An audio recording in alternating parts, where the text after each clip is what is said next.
Hi, this is Dr. Randy Raymond with Deep Medicine Podcast. Thank you for joining us for another episode. We talked a little bit about the difference between an integrative medical intake and your standard Western medical intake, and why I do some of the various lab work that I do and what results you can expect to see from that information. Talking about the basic differences between Western medicine and integrative medicine. And one point I wanted to bring up that I think I forgot to mention last time. When you think about Western medicine, it was born from a time of war. It was a response to battlefield injuries.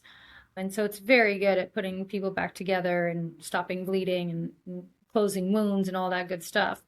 But if you look at more Eastern philosophy medicines, Ayurveda, Chinese medicine, they were more born from a relative time of peace. They take the principles of nature and apply it to the human body. So they're much more geared towards preventative medicine, longevity, and things like that. So integrative medicine puts them all together because we are complex beings that need various types of care at various times in our life. My perspective is to help people guide them through which modalities are best for them at which point in time.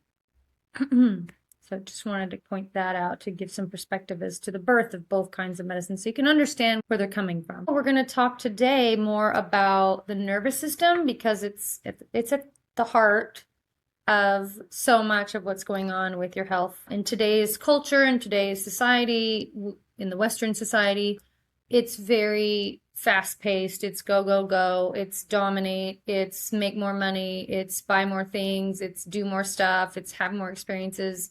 And there's a lot of pressure to that in a lot of ways. It's not just keeping up with the Joneses, but it's excelling at your career. And a lot of people have jobs where they work 9 to 5 and it's in a very different kind of environment than we're used to evolutionarily speaking. It's controlled weather, it's small confined spaces, you don't see nature. If you live in a larger city, you rarely even see a tree that wasn't planted by the hands of a human being. You get very little interaction with what nature intended you to do.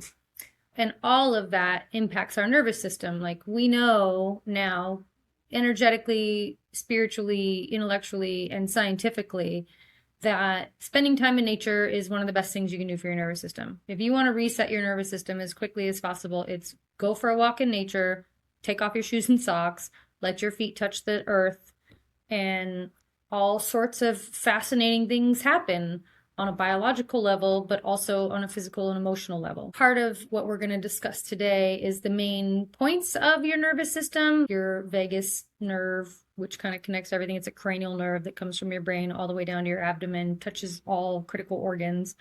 And it's basically like the main communicative line between your body and your mind. And to go a little bit into the philosophy of the brain and the nervous tissue, Western medicine has one approach and Eastern medicine has another.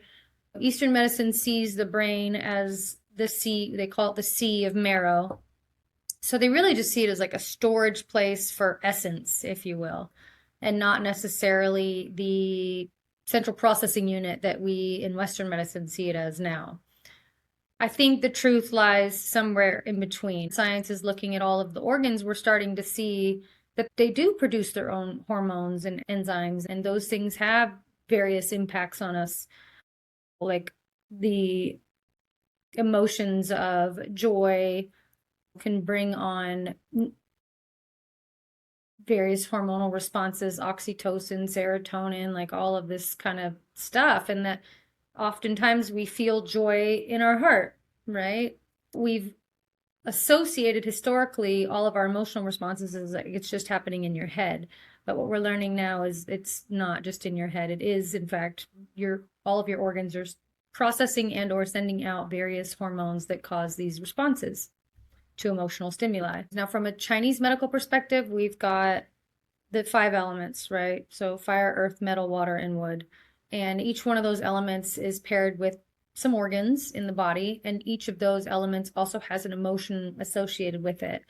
I find it really interesting that modern science is starting to give some little credence to that. Let's take the liver, for example. It's tied with the wood element, and it's paired with the gallbladder. So your liver and your gallbladder are partners in the work that they do.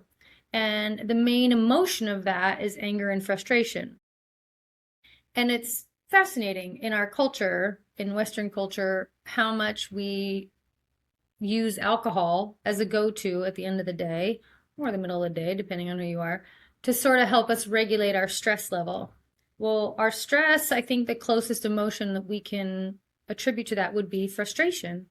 And so it's like we get frustrated all day long with working at a job typically we're not thrilled about, to make just enough money to get by, to buy things that we think are going to impress other people, and we may or may not even like those people.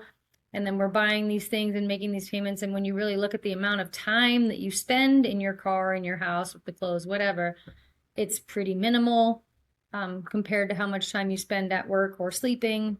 That kind of frustration sort of lodges itself in the liver from an energetic standpoint. And then we go home, we have a couple drinks, we move that liver chi, and we let that frustration go. Now, do I think that's the healthiest approach? Probably not. But I do find it fascinating that culture-wide, we agree. We all have sort of collectively found that that is something that helps a lot of people. Now, of course, you can go overboard with that, but it is interesting to me. And historically in Chinese medicine, they used a lot of rice wine from an herbal preparation perspective because they knew that it quickly gets to the liver, it cuts in front of line of other things that need to happen, and it takes whatever is tinctured in it along with it for the ride. So you get those medicines delivered even faster and then distributed throughout the body to do the work that they're going to do.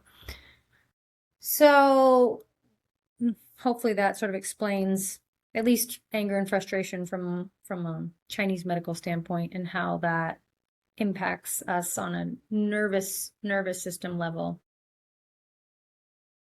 Kind of jumping back and forth between paradigms and thoughts, but as science is continuing to prove, we are getting closer and closer to seeing that in fact they do all align and agree.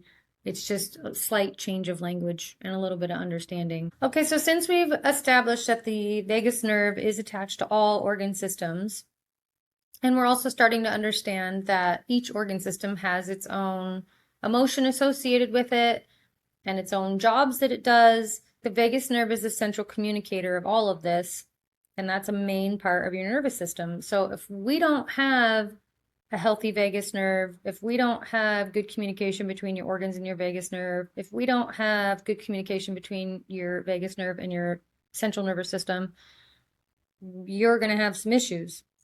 If you have inflammation that's affecting your nervous system, which all inflammation does, it causes a slowdown in the ability of the vagus nerve to do its job, which is just transmitting communications. And so in order for any treatment to work, Western, Eastern, frequency, whatever, we have got to get a handle on this nervous system and calming it down. So big parts of that are inflammation. So there's natural anti-inflammatories that you can start with, and you can work your way up to the more heavier stuff if the lighter stuff doesn't work. But always, always, always best to start with the lowest dose, the lightest herb, the easiest thing, and work your way up versus starting with the most hardcore, like non-steroidal anti-inflammatories, because they do a lot of damage it's very difficult to undo that at a later date. But if you start with something like turmeric or milk thistle or bromelain, those things are good anti-inflammatories from natural sources that don't have any major side effects. If it doesn't work, it just doesn't work. And you can add more on, but it doesn't cause any damage. So we start with some gentle anti-inflammatories, and then also it is critically important to take a look at your emotional standpoint and what your daily habits are. So if you can, ideally, you take a couple of breaks throughout the day to just be in nature. And that can be a walk through the park, a walk by a lake, go sit by the river, go stand at the ocean, like wherever you are. Find something that's natural. And even if you're in the middle of a city and there's nothing, just find a fountain. Water is so healing that even just in the form of a fountain for 10 minutes, if you sit by it, you'll start to notice yourself calm down. Now, ideally you can take your shoes off and let your feet touch the ground, but some places are better for that than others. So use discretion. Taking your anti-inflammatories, doing your calming activities in nature, doing just a little bit of breath work, like 10 deep breaths. That's it, 3 times a day will start to reset your vagus nerve, and you'll feel it. You'll feel it in your mind, you'll feel it in your body. It takes less than 30 seconds. These are not big, huge hurdles, life-changing stuff that you got to do to help to start to reset your vagus nerve. Some of these things don't even cost money. It's really just about putting yourself on the list, making time in your day to do these little basic things, because all day long we're getting this feeling. So, this happened. Oh, that happened. Oh, I got to get this report in. Oh, my child almost fell and hit their head. Like all of that stuff just is constantly adding to your stress levels, cortisol levels, inflammation, and really honestly like a hardening of the heart. The more you tense your shoulders and bring them in and shrug them up and close off your chest, the more you're causing this closing of your heart. And at least in the case of North America, we know now cardiovascular disease is the leading cause of death. And I think a lot of it has to do diet, obviously, but lifestyle. And it's so simple. Just one, not following your joy. That's the easiest thing you can do. And you don't have to do it all day, but for 15 minutes a day, just think of what's going to bring me joy right now, and then just do that and see where that takes you. So diet, follow your joy, and then some basic lifestyle stuff. Taking a few deep breaths, taking a walk in nature, taking a nap. Like even if it's just 10 minutes somewhere in your car, but give it a rest, really, is what you need to do. And I know it sounds so simple, but it's so true. And if we all were just doing a little bit more of that, it would counterbalance this very hectic lifestyle that we've all created for ourselves. So a couple other things, techniques that we can use to help rebalance our nervous system. Big ones are thermal therapy. So that's ice baths and saunas. I'm a huge fan of the ice bath. Not so much the sauna. I live in Costa Rica. It's hot outside. I can just be outside for 20 minutes. My sauna is done for the day. But ice baths, love them, highly recommend them. 3 to 5 minutes every day, below 50 degrees, you find your temperature. I don't recommend getting too cold. I know there's a lot of people out there doing like 37. I mean, if you feel like you need it, great, but I'd stick around the 45, 46 zone myself, but you find what works for you. Ice baths are amazing at regulating liver function, cardiovascular function, breath work. Like you have no choice but to learn to breathe in there to override that fight or flight. And so what happens in the ice bath and in the sauna too, but mainly in the ice bath, your body thinks it's dying. And once you learn to override that and be like, okay, that's how we feel, you know, logically you're not gonna, but your body doesn't know that. So it's freaking out. So it starts sending out its own natural stem cells, all kinds of exosomes, and just all these life-saving molecules are just rampantly flooding out of your liver. Your liver is also just shedding all kinds of things, all kinds of toxins and whatnot out of it because it's trying to survive. Your blood flow all comes to the core because all the blood's trying to save your life. And like once you learn to override all of those alarms that are going off in your head, like get out, get out, get out, and you're like, no, we're going to do this for the next 3 to 5 minutes. That's such a powerful skill that you've developed that the rest of your day seems like no big deal because you're not dying. So things that would have normally stressed you out don't, because you're really able to realize after that really what is life-threatening and what's just annoying. And that's a very important distinction to make because we can get wrapped up in things that are annoying and we get super anxious about it and have all this anxiety and tension and frustration when really it's not that big of a deal in the grand scheme of things. And once you are able to realize that, you can let it go. Because if you're making a big deal in your mind about something that's really not that big of a deal, your body doesn't know the difference. Your body thinks it's under attack. Your body starts producing cortisol and all these other detrimental chemicals that you don't want because it's trying to cause you enough anxiety that you'll either fight or flee. But we've been trained over time to override that, and you just sort of sit and take it. And that's not really healthy either. So I highly recommend the ice bath and the sauna. I just personally prefer the ice bath. in order to start training your body as to like what's really critical stuff in time and critical temperatures and what's really fight or flight feel like. How do I learn to regulate myself enough to override it? And then that, just that alone, not to mention all of the physiological benefits of doing the aspect, but the emotional impact of that and how it impacts the rest of your day, that you're just like, man, everything's cool, is very, very helpful to longevity. And then for heart rate variability, that's another metric that we use to see where you're at and what your stress responses are.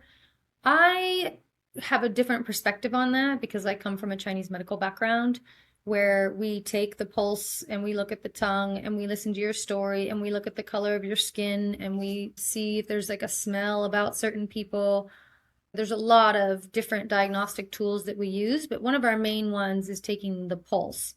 And it's not in a Western way where it's just, oh, 68 beats per minute. No, we're looking for the quality. We're looking for, is it super strong? Is it very weak? Can we feel it in all three positions that we want to feel it in? Is it weak in one area more than the other? Is it, we have a lot of words for it. Is it wiry? Is it thready? Is it, all these different things. And they all tell us different organ systems, how they're operating, how this person's working in general. And you got to take a few hundred pulses before you can start to see who's is strong and who's is weak. But if the pulse is really strong, that's an excessive person. So they're going to have more energy that they can expend. If the pulse is really weak, then that's somebody who needs to be strengthened more, tonified more, like more soups, more nourishment, more sleeping, more that kind of stuff. Whereas excessive people can use more things to clear the heat, and that can be cooling foods, that can be yelling in a space where that's safe and okay to do. You don't just go randomly yelling in the streets, but they can use more exercise, better communicative therapy. There's just a lot more that excessive people can do to like get the heat out. Excessive people tend to have higher inflammation. So you can see them in the streets. Their faces are very red. Their voice is louder than everybody else's. Those are the people that have what we call excess energy that needs to be cleared. And so it's not necessarily like the heart rate variability where we're just counting the number of beats per minute and then, oh, if you're stressed, it goes up, and if you're calm, it comes down. And yes, that's all true, and that is a trackable thing to do. But from a Chinese medical standpoint, when you're just taking the pulse, you're getting an idea of that person's health in that particular moment in time. There are 1,000,001 paths to wellness. I've seen so many people go so many different ways to get at wherever they're headed. But 100% across the board, I have seen that it is critically important that the nervous system is calm in order for any therapy to work. And you'll see this in Western medicine. You've got two patients, same diagnosis. They both go in and get chemo and radiation. One survives, one does not, and nobody can really explain why. And so much of it is mindset and nervous system regulation. And so that's why it's critically important before you undergo any therapy. I don't care if it's natural medicine or turmeric or whatever, or chemo. Like, you gotta take a quick break and take a look at your nervous system, how you're feeling, how's your tension, how's your anxiety, how's your frustration levels. Like, oh, you gotta check on all your emotions because they directly impact your nervous system. And then you got to take a look at your inflammatory markers. Now, there is blood tests that you can do. The C-reactive protein is one that'll tell you what your inflammatory levels are. And then you got to start looking at your diet and your lifestyle and how you're increasing or decreasing your inflammatory levels.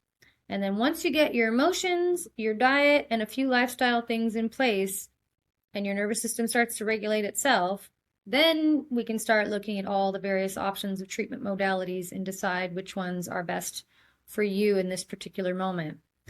But without regulating your nervous system, I mean, you can spend thousands of dollars and do all of these amazing treatments and protocols, but they're not going to be as effective as they could be if you just would have spent just a week or two working on your nervous system prior to starting a protocol. So that's why I feel like that the nervous system is step one in the healing journey.